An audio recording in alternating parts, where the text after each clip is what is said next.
Gracias a la asociación nuevamente por invitarme. Tuve la oportunidad de estar con ustedes el año pasado cuando se estaba anunciando o recién se había aprobado la reforma laboral y en ese contexto, muchas gracias, profesor. Y, y en ese contexto tuve la oportunidad de hablarles un poco de qué es lo que pretendía hacer esta reforma laboral, y digo de forma porque no se puede hablar de una reforma laboral cuando lo que se pretende es quitarle derechos a los trabajadores. Y como ya nos ha señalado el profesor Smith, esto no es algo de hoy, esto no es algo del pasado cuatrenio, esto es algo que lleva ya un tiempo. Y lamentablemente se utiliza el concepto de crisis para quitarnos a los mismos de siempre, mientras hay un grupo que lamentablemente resulta ser un grupo intocable, que la crisis no les afecta, que los sacrificios de la crisis los tienen que llevar los mismos, los trabajadores, los estudiantes, los pensionados, los trabajadores de la empresa privada como también del servicio público, pero lamentablemente vemos unos grupos que no importa quién esté en el poder, que no importa que sea el Partido Popular o el Partido Nuevo Progresista, esos grupos no se tocan. Esos grupos son los intocables. Y podemos identificarlo como una especie de bloque de poder que se protege, que es el poder financiero y económico, que se asegura que la política pública que se legisle sea lo que es mejor para ellos. Y vemos como en plena crisis hay un sector financiero que continúa con unas ganancias significativas, que apuesta a unos políticos en particular para asegurarse que lo de ellos esté protegido. Y cuando usted va al historial de donativos legislativos, usted ve que hay unos grupos que le apuestan tanto a unos como a otros para asegurarse que independientemente de quién gane, lo de ellos esté resuelto. Y ese bloque de poder está en cierta manera sustentado, lo que lo aguanta es también un componente mediático, porque es precisamente a través de los medios de comunicación por donde nosotros recibimos la información de lo que ocurre en el país, de qué hace la legislatura, de qué hace el gobernador, de qué hacen los bancos, de qué pasa en el país. Y dependiendo con qué brocha se pinta esa historia, es como el pueblo acepta o rechaza las políticas públicas que se implementan. Y muchas veces, y de esto vamos a hablar más adelante, los medios de comunicación, también hay unos intereses económicos que hacen una apuesta en ciertos medios de comunicación para asegurarse que la línea editorial que se adelanta es aquella que es afín con ese interés económico en particular. Y por eso usted ve cosas que pueden sonar tan absurdas como que el pueblo vote una y otra vez por sus verdugos, porque no lo justifican.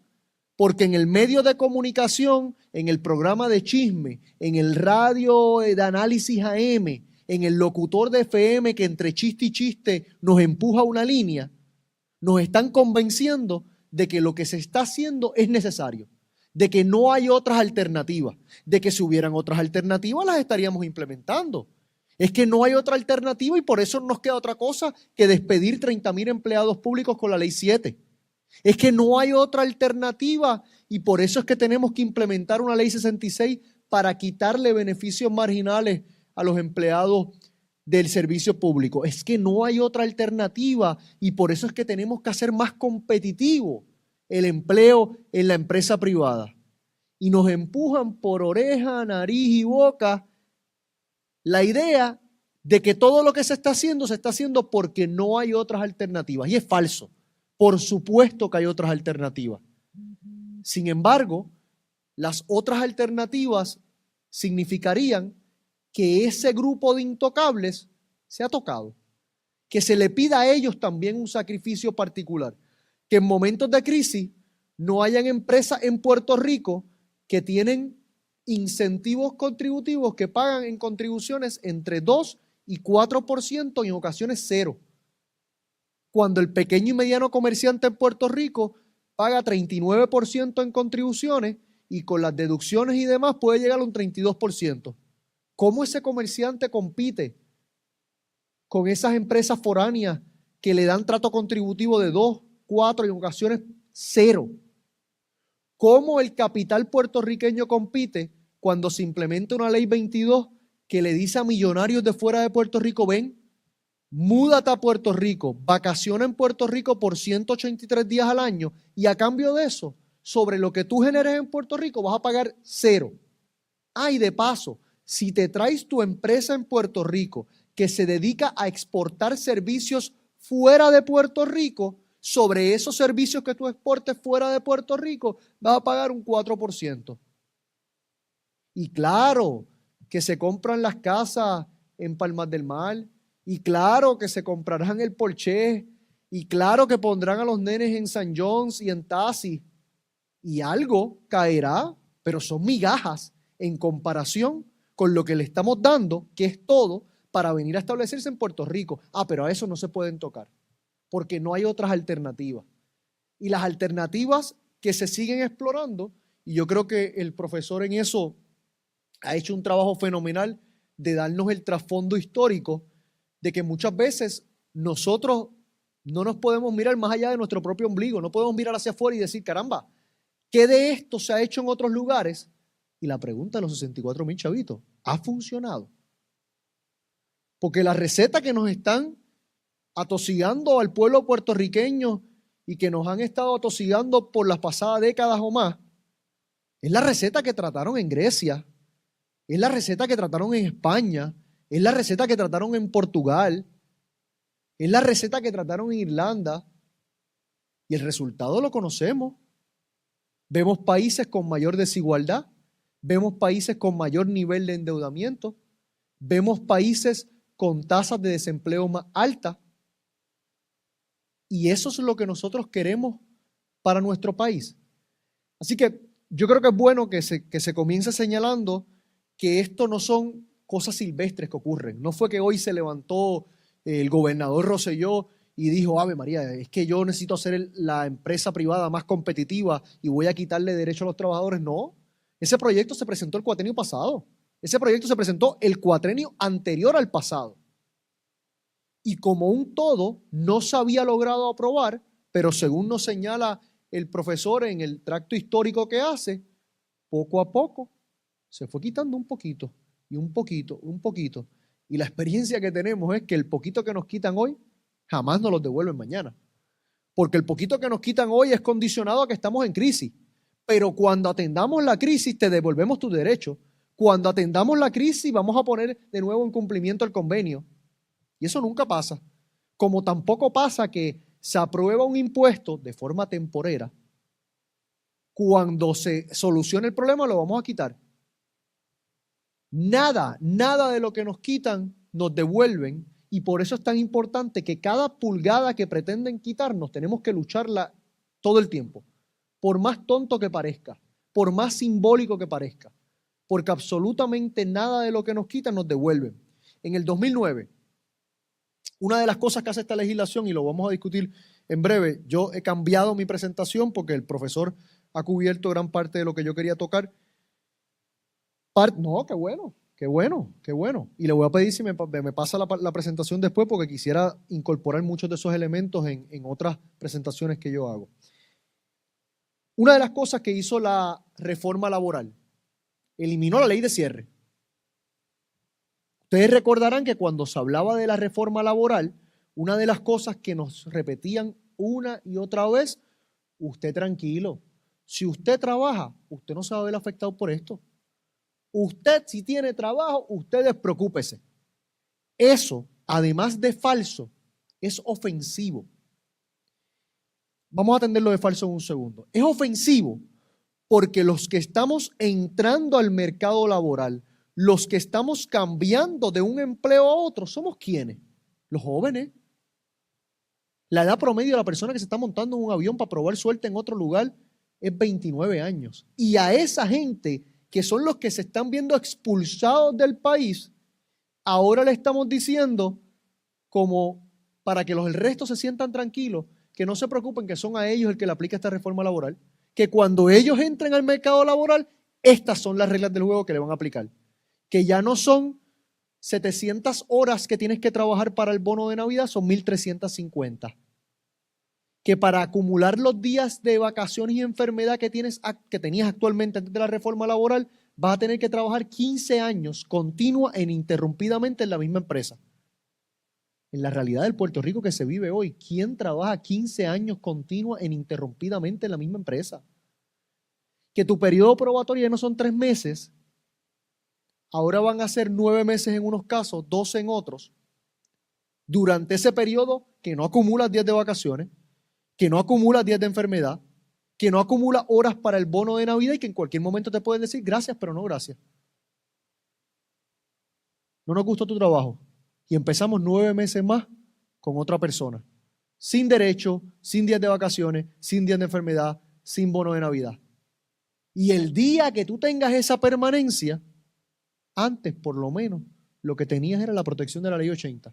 Que tú sabías que salvo que existiera justa causa, a ti no se te podía despedir de tu empleo. ¿Qué hizo la legislación? 1, ahora hace más oneroso probar tu caso porque invirtió el estándar de prueba. Ahora le toca al trabajador demostrar que su despido fue injustificado, cosa que, como ustedes recordarán, era la inversa.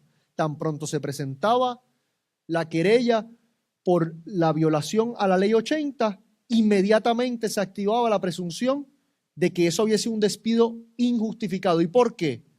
Porque se reconocía que la relación entre el obrero y el patrono es una relación de por sí desigual.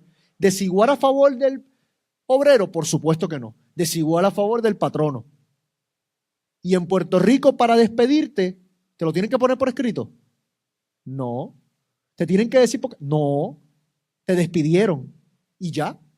Y hoy te enviaron un mensaje de texto que mañana no venga. ¿Cómo esa persona en un proceso judicial va a ser la que va a tener el primer turno al bate para probar que fue un despido injustificado si muchas veces ni siquiera sabe por qué se le despidió? Si la información de ese obrero usualmente está en manos exclusivas del patrono, ¿cómo entonces se le va a revertir el peso de la prueba? Pues ya vemos que eso fue uno de los cambios. Y si aún lograras pasar ese primer turno, te ponen 2 trabas más. 1, limitar la compensación que se conoce en la ley 80 como la mesada. Y 2, limitar el término que tienes para llevar la acción. ¿Qué quiere decir eso? Que para todos los efectos prácticos, con la reforma laboral del 2017, dejamos al obrero que siente que ha sido despedido injustificadamente desprovisto de un remedio. Porque si antes era difícil conseguir un abogado que te llevara el caso por un despido injustificado, porque los abogados, como ustedes saben, los abogados y abogadas, cobran si prevalecen y cobran 1% de lo que esa persona reciba en la mesada. ¿Y qué pasaba muchas veces? Si usted no tenía una mesada que se calculaba alta, usted posiblemente no iba a poder presentar una acción en el tribunal porque no iba a conseguir un abogado que le llevara el caso, a diferencia del otro lado, del patrono, de que cada vez que están abriendo el expediente le están facturando al patrono por hora. Así que para todos los efectos prácticos dejamos a esas personas desprovistas de un remedio. Y les decía que es falso en primera instancia de que esto solamente afectaba a los nuevos y es ofensivo contra los jóvenes, porque nosotros somos los que estamos entrando en el mercado laboral, pero es falso también, y les traía el ejemplo de la ley de cierre. La reforma laboral del 2017 eliminó la ley de cierre. Ese fin de semana después que se aprobó la reforma laboral del 2017, si usted trabajaba en una empresa que le aplicaba la ley de cierre, usted ese domingo cobraba tiempo y medio. Y ahora era tiempo y medio, pero en el 2009 era tiempo doble. Y en aquel momento yo estaba sentado en un asiento como ese en la Escuela de Derecho de la Universidad de Puerto Rico cuando fue el entonces senador Roberto Arango, que era el propulsor de los cambios a la ley de cierre en el 2009, y prometieron 25,000 empleos. 25,000 empleos se crearían si limitamos lo que dice la ley de cierre. Si ya no te pagamos el tiempo doble, ahora te pagamos tiempo y medio. Si ahora tienes que trabajar más horas para acumular días de vacaciones y días de enfermedad. ¿Y los 25,000 empleos se crearon? Claro que no. Ahora, la ley de cierre, en su versión limitada, finalmente le dieron el golpe letal en esta legislación, donde las eliminaron por completo. La legislación tenía un sinnúmero de otras cosas de efectos retroactivos, pero yo quisiera concentrar, y por eso traje esta presentación en particular, porque yo quisiera que ustedes vieran, y podemos hablar de lo que dijeron, prometieron que se crearían nuevos empleos. Los principales propulsores de esta medida fueron Walmart, Walgreens, pero no lo cabildearon como Walmart o Walgreens. Ahora ellos son la Asociación del Comercio al Detal. Y yo no sé si usted sabe que existe tal cosa como el Centro Unido de Detallistas, que es el que defiende al pequeño y mediano comerciante, y como estos son más listos que los demás, crearon la Asociación del Comercio al Detal para crear una confusión entre la gente pensando que ellos defienden pequeños y medianos comerciantes, y no. Son la gente de Walgreens y Walmart que se esconden detrás de esta asociación para cabildear sus intereses. Iván Báez, quien es el director de Asuntos Públicos de Walmart, que llevan años cabildeando para eliminar la ley de cierre, porque la ley de cierre es un impedimento para ellos, porque la ley de cierre no les permite a ellos ser competitivos, porque cuando la ley de cierre no esté, ahí es que ellos van a crear empleos de verdad. Y año tras año le iban quitando un poquito, y en el 2017 lo eliminaron. ¿Qué dice Iván Báez cuando finalmente se elimina la ley de cierre? Lo que se hace es redistribuir las horas entre los asociados, pero no necesariamente implica que se crearán nuevos empleos. ¿Y ustedes saben por qué ahora les redistribuyen las horas entre los asociados? Porque no le cuesta. Porque antes tenías que trabajar 115 horas, ahora tienes que trabajar 130 horas al mes para cualificar para los días de vacaciones y enfermedad. Por supuesto que te puedo dar más horas, porque no me va a significar que te vas a acumular días de vacaciones o enfermedad, porque no va a significar que vas a cualificar para el bono de Navidad, porque no va a significar que vas a tener que cualificar para un plan médico. Te pago el salario por hora que está pagando Walmart, que según una batalla que se tuvo que dar, porque ni eso nos querían dar, en Estados Unidos lo subieron, aquí no lo querían subir. Walmart, que vendió el año pasado cerca de 3 billones de pesos. 3,000 millones de dólares vendió Walmart en Puerto Rico. Pagaron en contribuciones cerca de 150 millones. Usted haga la matemática de si esa gente está haciendo su justa aportación. Ni mencionemos que reciben incentivos del Departamento del Trabajo que le pagan por entrenar a los trabajadores. Ni mencionemos que reciben incentivos energéticos, que se le exime del pago de patente. ¿Cómo el nuestro compite con eso? Y nos dijeron que entonces ahí crearían los empleos no se crearon. Y vimos los efectos directos y no quisiera entrar sobre eso. Pero yo quisiera que el profesor lo tocó, yo quería darles esta cifra actualizada. Yo quisiera que viéramos el efecto que está teniendo esta política pública sobre el país en que estamos viviendo. Porque después de todo eso se trata.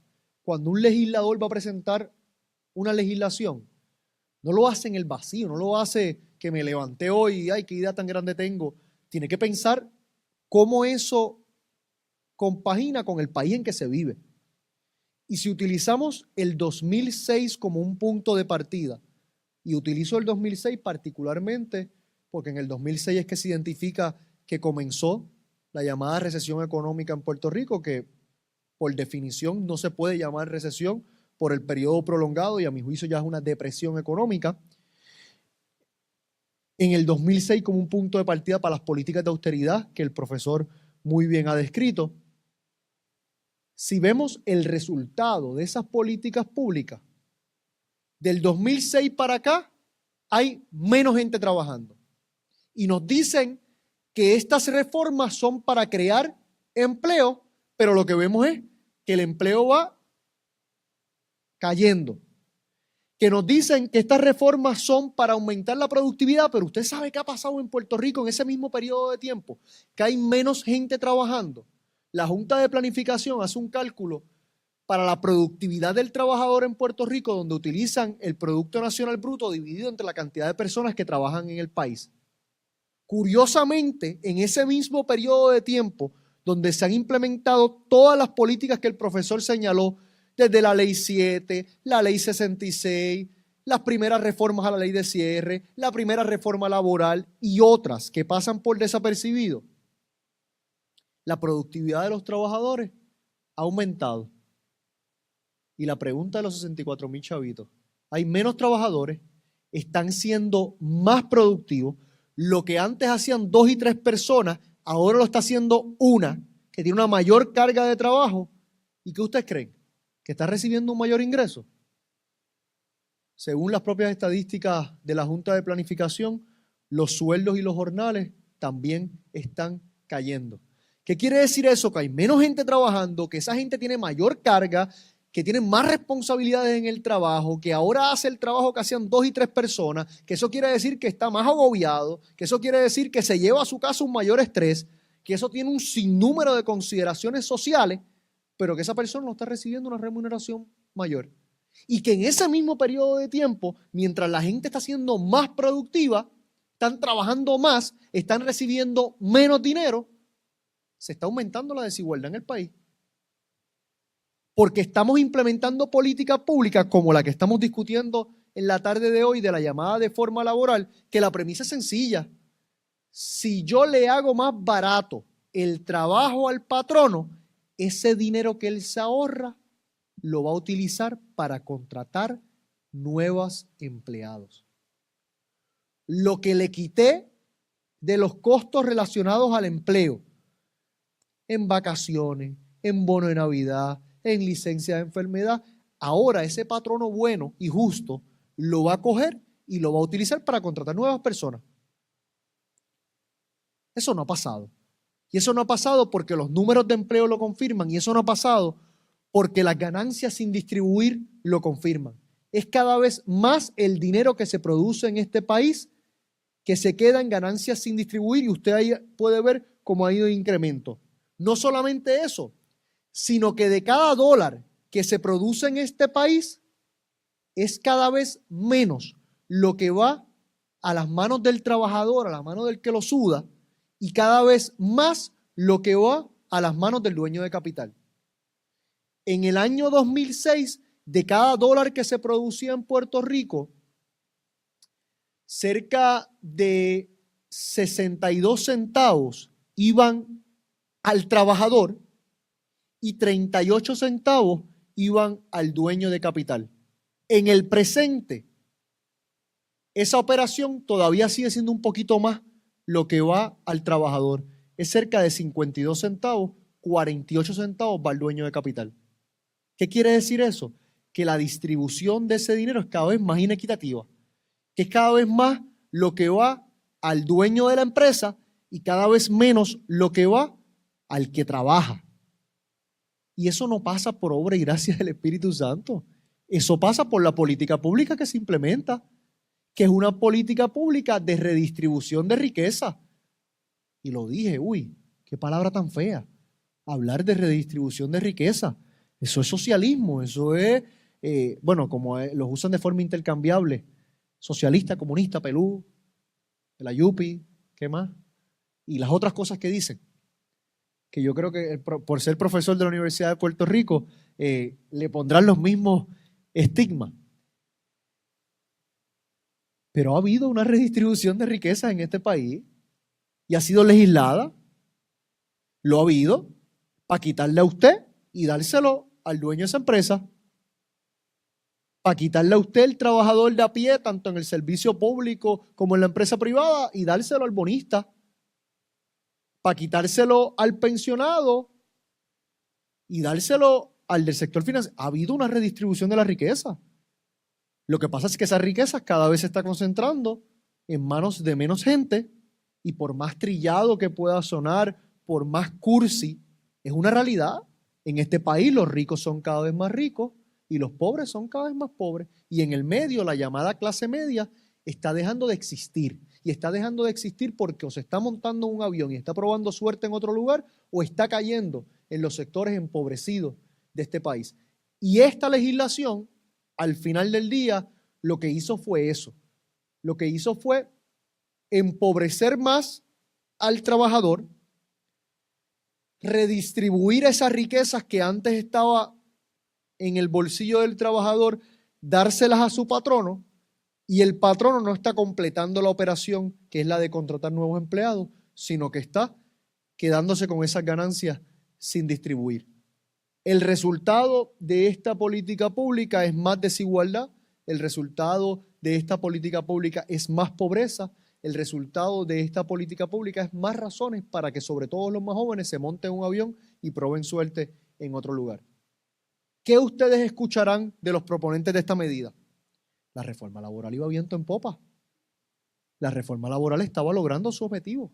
El problema fue, ¿cuál fue el problema? El huracán María, que ese es el problema para todo ahora. Y caramba, seamos justos, María nos azotó como no nos había azotado nadie en nuestra historia reciente. Eso sonó como una canción de reggaetón ahí. Voy a hablar con Vico, sí, para hacer un CD ahí juntos. Pero la realidad del caso es que si vamos a los números, y aquí si me permiten voy a tratar de ver la otra presentación que tenía para ustedes, que es la actualizada.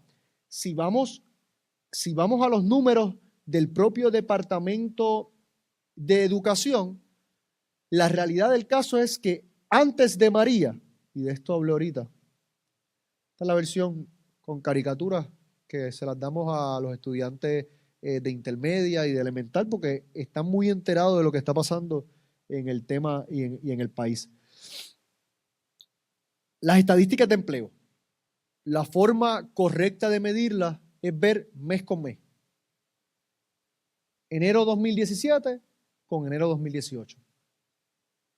Agosto 2017 con agosto 2016.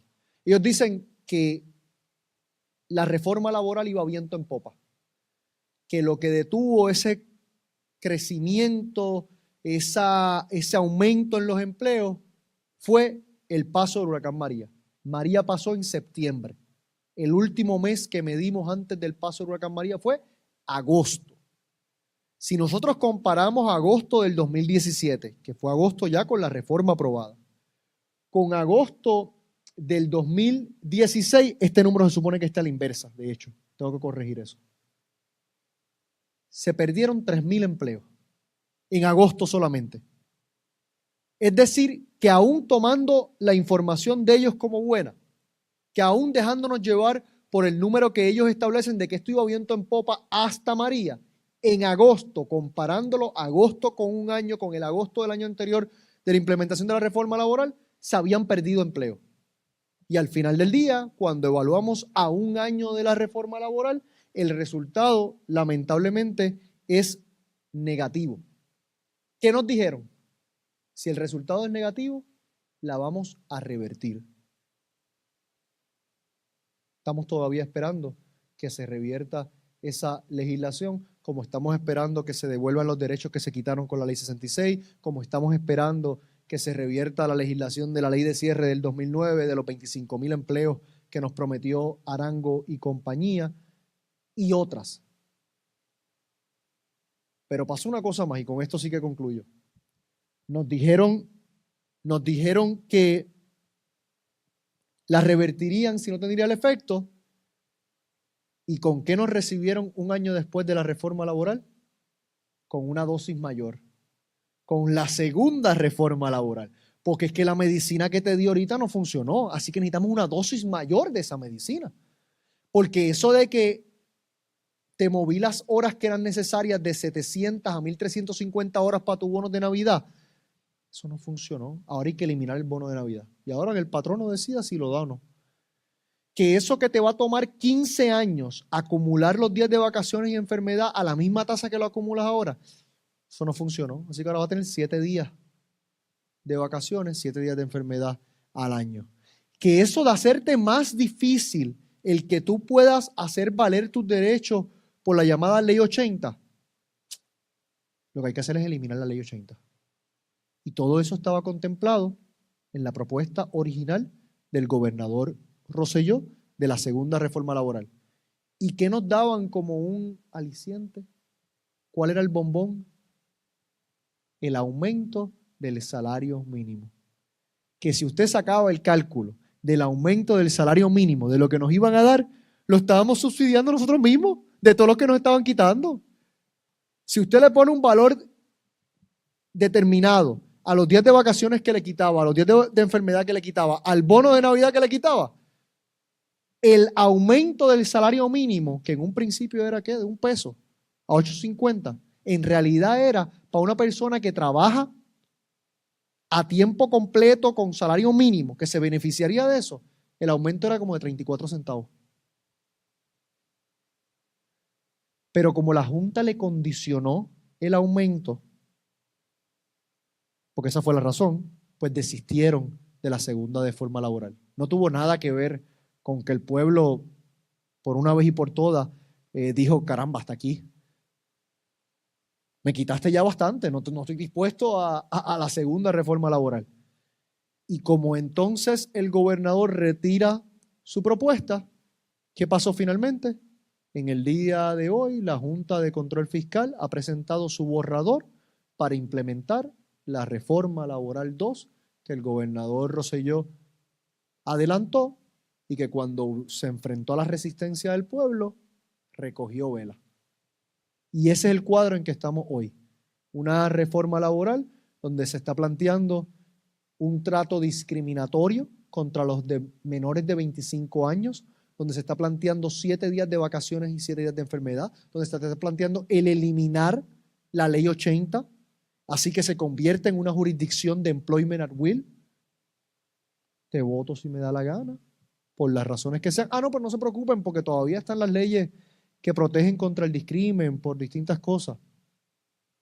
En la práctica, los que han tenido la oportunidad de ver eso saben cuán poco realista es. Y ese es el cuadro que tenemos. Y mientras eso está pasando, el profesor habló de los 10 puntos del consenso de Washington. Yo creo que en Puerto Rico, si hacemos el checklist de cuántos de ellos se han implementado, podemos hablar de todo. Y yo creo que eso es lo que no podemos perderle perspectiva. Que esto no es una reforma silvestre. Que esto no es algo que pasó porque sí. Que esto es parte de un rompecabezas que cuando usted lo ve, todas las distintas piezas, cuando ve lo que se está haciendo con los sistemas de retiro, cuando ve lo que se está haciendo con el sistema de educación público, cuando ve lo que se está haciendo en distintas áreas del gobierno, nos damos cuenta que se está implementando al pie de la letra el llamado consenso de Washington. Y si lo queremos ver de forma más sencilla, cuando usted pone todas las piezas de ese rompecabezas juntos, lo que se ve es una imagen de este país con un se vende bien grande. Y eso es lo que han hecho. Le han puesto un se vende a este país y en este espacio universitario, la pregunta con la cual los dejo es si nosotros, los más jóvenes, si nosotros, los que principalmente nos vemos afectados por esta política pública, vamos a quedarnos de brazos cruzados mientras otros pretenden vender lo que es nuestro y demás nadie. Muchas gracias.